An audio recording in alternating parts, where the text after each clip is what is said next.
first of the long vowels is the letter ah. See, it's written there with an English letter A with a line over the top of it. Now here we have another diacritical mark being used. It's the line over the top. That indicates that this is a long ah, not a short Remember before we had the English letter A with no diacritical marks on it, and we said that that is a short And here now we have the English letter A but with a line over the top, and we're saying that is the letter ah. Now notice I'm making not only a quantitative distinction between these two letters, the A without the diacritical mark and the A with the line over the top. I'm making not only a quantitative distinction between the two, but also a qualitative distinction. In this particular case, the short it's It's not made short, it's It's a qualitative difference from the long version with the line over the top, which is ah. In the the long your throat drops and your mouth opens wide and it sounds like ah as in barn or ah as in far. Those are the examples that I give here in English, and they are pretty good examples. So it's a qualitative as well as a quantitative. Quantitative difference means difference in the length of time that it's held, and I mentioned before already that short vowels are held for only one count, and long vowels are held for two counts, twice as long as the short vowels. So it's short up above here, this one without any marks, and long down here with the line over the top of it, So hear the difference? Ah, ah, ah, ah. I'm making a big point on this because this particular letter is one that a lot of beginning chanters don't distinguish clearly between the two versions of it, the short and the long ah. So pay attention, and again I have the length of time that it's held. I have that written in all caps here to try to call that out and call it to your attention, just as I had before the short version of it written in all caps. It's short up there. So we're making a big point here to distinguish between long and short vowels. Next long vowel is written with the English letter I with a line over the top, and it's pronounced E. E. I'm holding it for two counts and I'm saying E. To give the English word examples, pronounced as the letter I in liter, or as the double E in meat. E. Simple enough. Okay, the next one, we'll go on.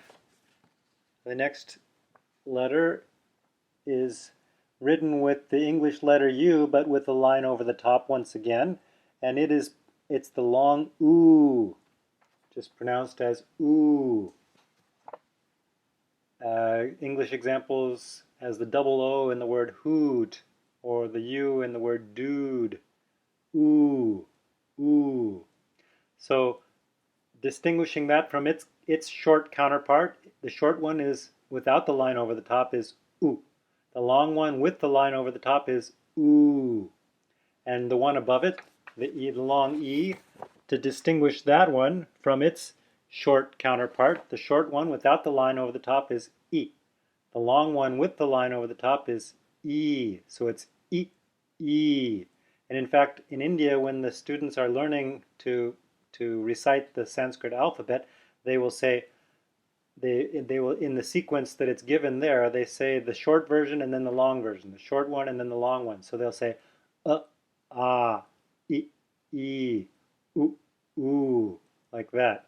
So they distinguish between the short and the long versions like that. The next letter, now this one's a little bit tricky, and I'll tell you why in a moment. It's written with the English letter E, but note that it's a long vowel. It's pronounced, what did I have it pronounced here as? Pronounced as the letter E in America, or as the letter E in gray. Those are fairly close approximations. We'll go with those for now. But the tricky part about this is that it's a long vowel. See that word long next to it there? Long. Now, why is it tricky that it's a long vowel? Because it doesn't have a line over the top of it. It's just the English letter E. Notice how the other long vowels we've talked about, the U, the E, and on the previous page, the A, they all had this line, this diacritical mark, the line over the top of them.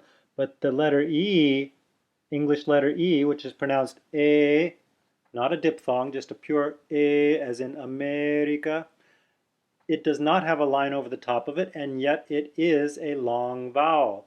It's held for 2 counts, twice as long as the short vowels. So what happens a lot of time with beginners is that they start seeing these letters written with lines over the top and recognizing them as long vowels, which they are, and they think, okay, well that means that the long vowels have the line over the top, and if it doesn't have a line over the top, then it's not a long vowel. Wrong. There are some long vowels that don't have the line over the top of them. This is the first one. The English letter E pronounced as A, as in America. And we'll hear some Sanskrit examples as well in a moment. The next long vowel it's a diphthong. In this case, it's written with 2 English letters, A, I, next to each other, like that. A and I joined together, and in fact that pretty well describes how it's pronounced, because as you see, I have it described here in terms of the English word isle. It's pronounced as the A-I in the English word isle, and that word, it illustrates well how this sound is formed, because it's just the first letter A combined with the second letter E. I, isle, like that, I. So you just move the 2 sounds together until they merge into one. I, like that. Okay. Now, on this one, I'm going to have to rant just a little bit about this particular diphthong. And when I say diphthong, that means that it changes its pronunciation in mid-stream. It starts out with the A and ends with the E. I. Whereas the previous vowel, the A, that's a pure vowel, not a diphthong. So it's just a constant pronunciation throughout the duration, the 2-count duration of the sound. But this one is a diphthong. It changes from A to E in mid-pronunciation. I. However, it's often pronounced as the EY in hey in South India when it occurs at the end of a mantra. The I as in isle is technically the correct pronunciation, but A as in hey is understood.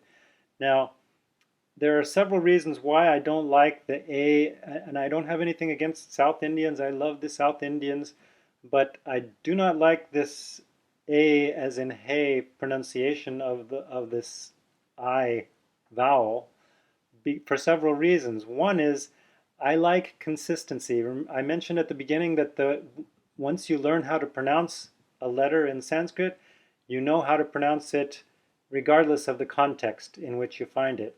Wherever you find it, you always pronounce it that same way. Well, if you're going to change the pronunciation of I from one location to another, then you lose your consistency.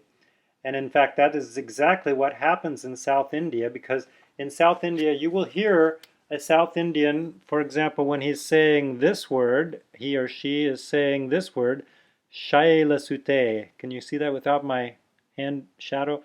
Shailasute. Shailasute.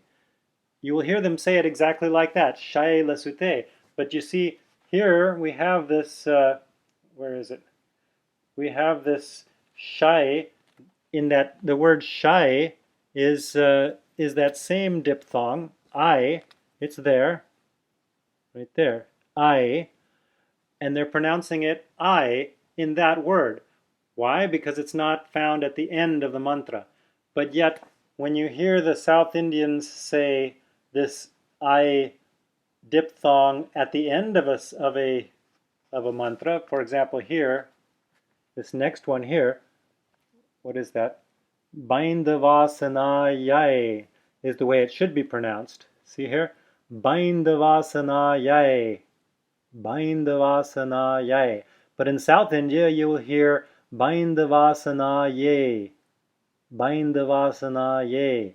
So they're pronouncing it I at the beginning of the word, Bindavasanaye, and then they're pronouncing that exact same letter, I, that's the exact same diphthong, they're pronouncing it as ye at the end of the mantra.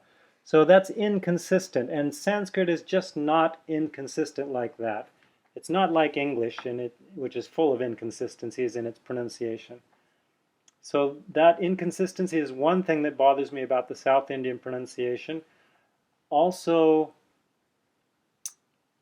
the other thing is that, it becomes difficult to distinguish between this diphthong I at the end of a mantra, this I, as in Bindavasanayaye, it becomes difficult to distinguish that sound from this sound up here that we just learned, the A, because many mantras end in A and others end in I, and they sound exactly the same when a South Indian will chant them. I give a couple of examples from the Thousand Names of Mother Divine. In fact, the first two names, you can just look at the first two names. The first one is Om Shri Matre Namaha. Shri Matre Namaha. It's given here. It ends with an A, with the English letter E, which is pronounced A. Shri Matre Namaha. And then the other example is the second mantra, which is Shri Maharajnyai, right there. Om Shri Maharajnyai Namaha. But in South India, you can't hear any difference between Matre and Ragnye, because they will say Ragnye. You'll hear Matre and Ragnye. They sound identical, basically. Very slight difference, perhaps, but almost indistinguishable in the way you hear the two. So that's the other thing I don't like about that A pronunciation at the end of a mantra for this particular diphthong, I. The first one was the inconsistency between the way it's pronounced in one location in a word and the way it's pronounced at the end of the word. The second thing is the inability, if you're pronouncing it A at the end of a word, the inability to distinguish that letter from the letter A, which we just learned a minute ago. So the other reason I don't like that South Indian pronunciation is because my favorite and most trusted, reliable, authoritative reference on Sanskrit pronunciation, which is Wikipedia, says that it should be pronounced as the AI in the English word isle. It does not condone or even say that it might be possible to pronounce it A as they do in South India at the end of a mantra. And the reason I have such respect for Wikipedia is because it's a knowledge base that is contributed to by many Sanskrit scholars around the world, and many Sanskrit scholars have read it over, and if they disagree with anything that's stated there, they are free to insert their own comments and say, I disagree with what's being said here. I contest this point. And in fact, many Wikipedia web pages, you will see that there is a contest or disagreement about certain points that are mentioned. But you don't see any disagreement about this pronunciation of this particular sound, I. So my assumption is that all of the Sanskrit scholars who have read that Wikipedia site page on Sanskrit agree then that the pronunciation of I should be I, as in isle. Otherwise they would make a comment and say there is contention about this. So those are my reasons, and I'll get off of my soapbox now and stop my rant, but those are my reasons why I strongly believe it should be pronounced as I, even at the end of a mantra